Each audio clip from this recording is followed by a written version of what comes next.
Who do I have the pleasure of meeting? Tom Lovely. Hey. Tom Lovely. And your real name is Lovely. Yeah, it really is. It was hell to grow up with, but boy, did it work in sales. They would cuss at me, but they wouldn't forget me. Wow. Well, anyway, we're here to do a tour of your T1N Sprinter. My old Sprinter. It's a 2003. One I was very lucky to find. Okay. Well.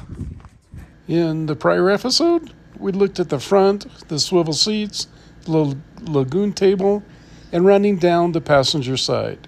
I'll put the link above if you're interested. So this episode, we're going to continue the tour of Tom's Sprinter.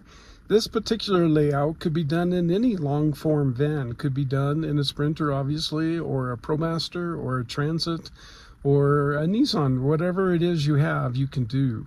I think the big decision would be whether you would incorporate windows, as Tom has done. And there are some really, really compelling reasons to include windows in your build. Here's Tom's thoughts about having a van with windows versus a cargo van. Despite being told not to, I purchased a full windows passenger van, and it was a great choice. I'd do it again in a heartbeat. You know, I nearly always camp in great, interesting places with big scenery. And with the windows, I'm right in the middle of it and got a big wide-angle view of it instead of being blind in a metal box. If I hear a noise outside, I don't need to open the door to see what it is. And when the weather isn't good, I actually enjoy those days because I get to sit, warm and nice inside, but still have a view of the vista of outside and the interesting storms coming in off the mountains. When the sun hits the van in the morning, it warms up quickly. And I can easily regulate the temperature with a max air fan or opening a door or window. If it's really cold, I just turn on the diesel heater. As for privacy, the dark tint makes it so no one can see inside at all. That's during the daytime. Tom did say if he was living in frigid Colorado in the winter, he might rethink the window thing versus an enclosed van. Well, let's get back to the tour. Tom articulates the objectives of the original designer, Ron Moak. He wanted it so that he could run a presentation for his clients and put, even 5 or even 6 people inside and do a presentation without them being or seeing his kitchen, his bathroom, or his bedroom. Tom has his own objectives. Please check the description for a more comprehensive listing. Towards the end of the video, Tom shot some spectacular footage of the Moki Dugway. Be sure not to miss that. Tom, how tall are you? I used to be 6 feet. I'm 5'11". 5'11", and you're standing still. Well, I think when I got this van, the only thing that was in it was the floor. And I'm not sure what's under it, even though I've been bolting stuff to it. I think it's a little bit thick. So if I ever rebuild this thing, I can probably pick up an inch. Wow. But it's big enough for me to walk around in, and this is a van for me. Okay, coming over here, additional storage. This is mostly electronics and a few tools, and there's all kinds of crap in there. Clothing. These drawers are absolutely enormous. This is larger than a suitcase. There's at least 15 or 20 t-shirts in there. There's gloves. Socks, underwear. And down here, there's a bunch of stuff, mainly pants. Many, many pairs of pants down in there, too. Okay, let's see. Other storage. Now, we're going to take a look at one more thing. I have storage underneath this sofa here. I have some large drawers. And here, you can see it's green. That means it's locked. Okay, here, I can put 50 pounds of food, and I got 2 drawers like this. So there's a lot. The other one's here. Okay. And then I noticed you have some uppers. I have the upper cabinets. That's right. This one is breakfast. It's all in that bin. And that's, I don't know, vitamins and a couple other things are over here. But everything for breakfast is right there. That's the oatmeal and all the rest of the stuff in here. Behind here, we're going to save that for later. So I noticed you have a bed here. You just sleep right on the couch, or how do you sleep? No. I want something much better than that. I had a hunch. All right, here's how we do it. Oh golly, the essential thing is the back scratcher. I'm going to pull this out of the way, and then all I do is I'm just going to pull, where am I here? These two things out, and pull this down like this, like that, and we have a bed. Wow. Now, the guy whose design I copied said, if it takes more than a minute, you'll hate it and not use it. That took 20 or 30 seconds, and I have a bed. That's fast. I just put the pillow in, and I'm ready to go. And it goes back right up fast, too. Pull this up. It's probably the most comfortable bed I've ever had. And This isn't the only design that works for van life. It's just one design. But it's one design that's not very popular, and the reason that it's not built on a commercial scale is because van builders build for people. They build for beds. They're trying to accommodate mom and dad and the kids, and this really only accommodates one or maybe two people. Still, it's one of the best designs I've seen out there. but that is a comfortable couch and a comfortable bed. And the bedding is stolen. Simple. Okay. I noticed you had some really interesting contraptions over here. All right. What's all this in the corner? This is the electrical. First of all, I've got 400 watts of solar on the roof, 4 100 amp panels, but I've got it configured to a 24 volt system.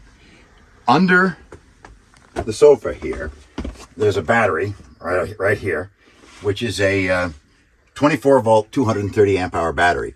That would be the same as a 12 volt 460 amp hour one.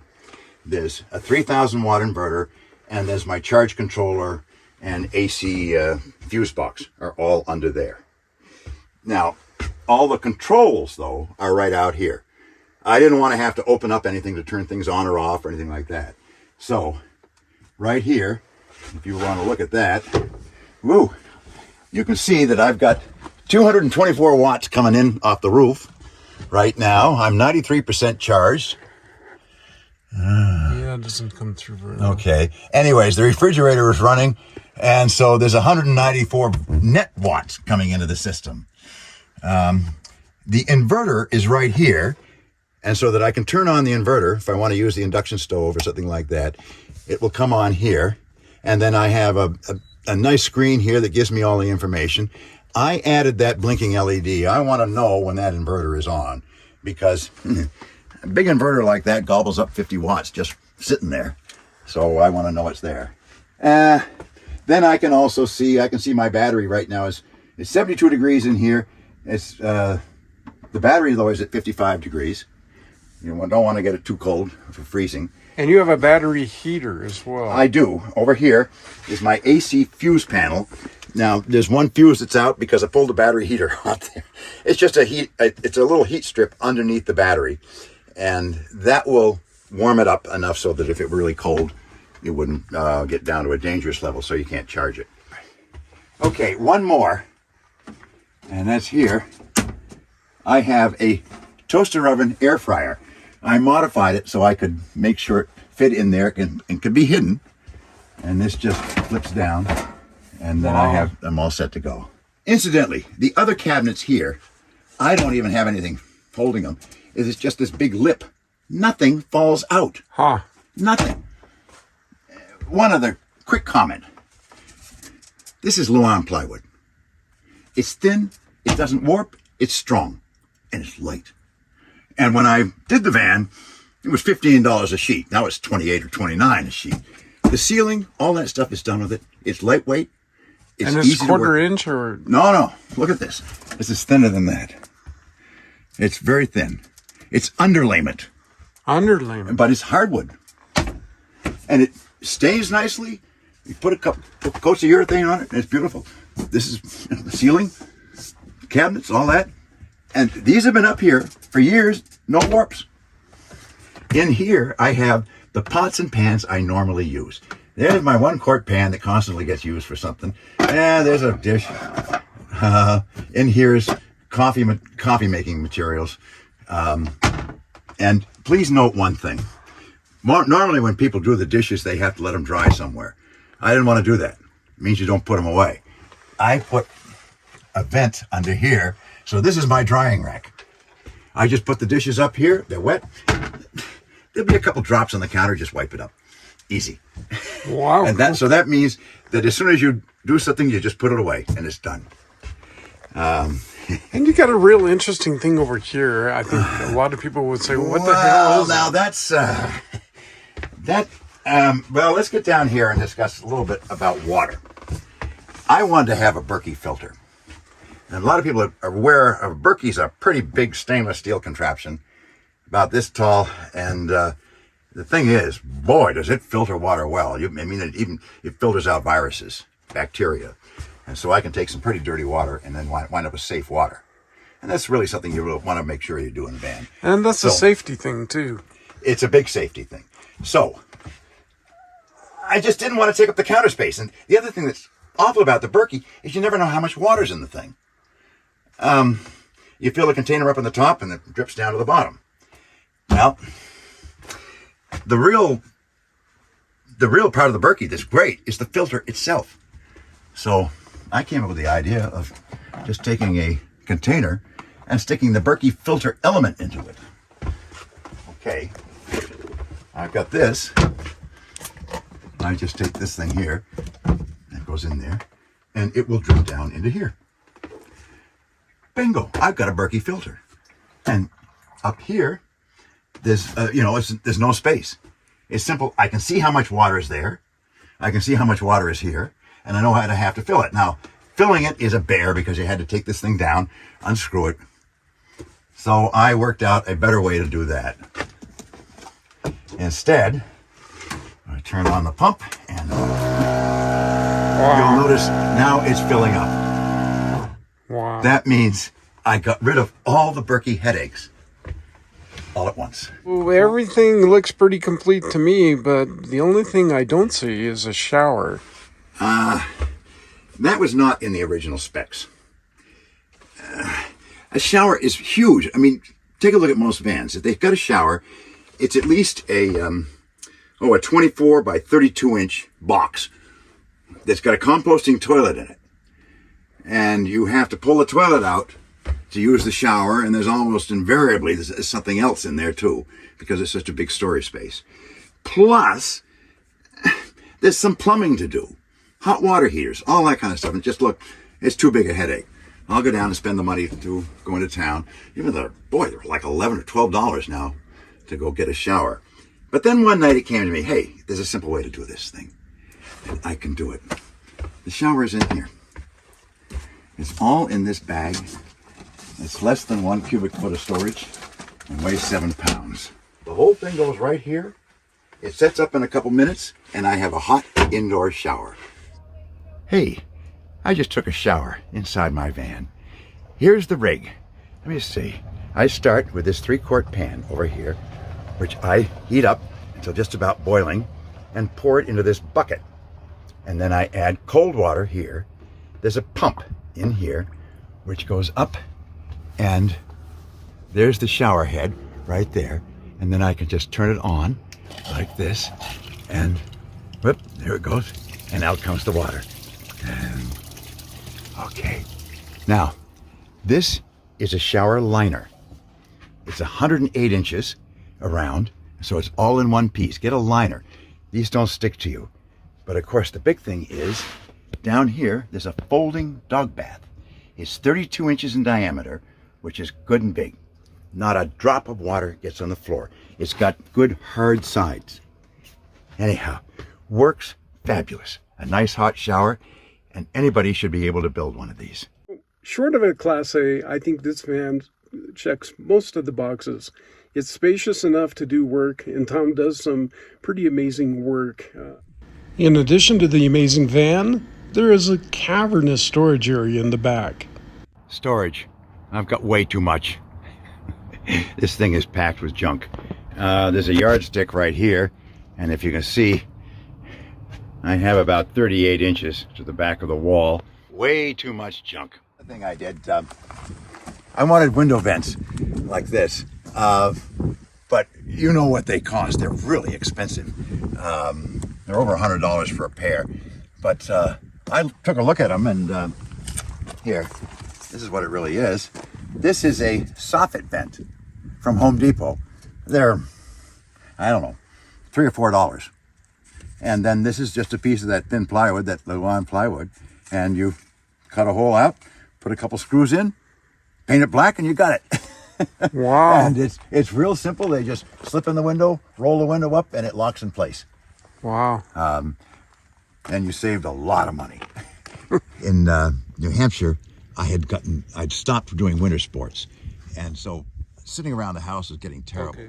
This is Van Build has given Tom an amazing freedom. My man, the setting sun. Tom spent his 80th birthday after traveling up the Moak Dugway, living in his van. Just about anybody can do this.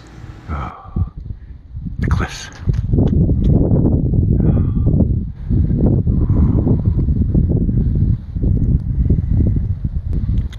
The mountains beyond.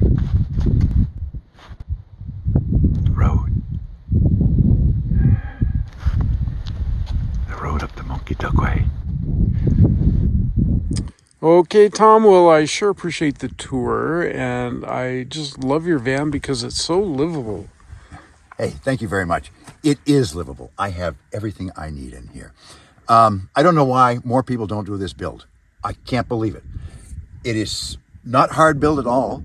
It is more or less, though, of a one-person van. Although I keep noticing more and more that everybody I see, there's only one person living in the van, even though they're built for two. I think the ideal solution, if I ever hooked up with somebody, it would have to be a his and hers van. We have our separate vans. Okay. Okay, well, thank you, and we'll see you on the road. You bet. Bye. So what do you think? Would an open passenger van work for you? Or do you need an enclosed bathroom? How would you change this design? Please leave your thoughts in the comments. We really want to know. Well, thank you, and we'll see you soon. This is Traveling Timothy. Bye-bye. Here we go, with the sunlight on our skin. It's a brand new day, it's ours to take, and we will let it in. This is where the adventure begins. Every step, writing stories that seek to be read.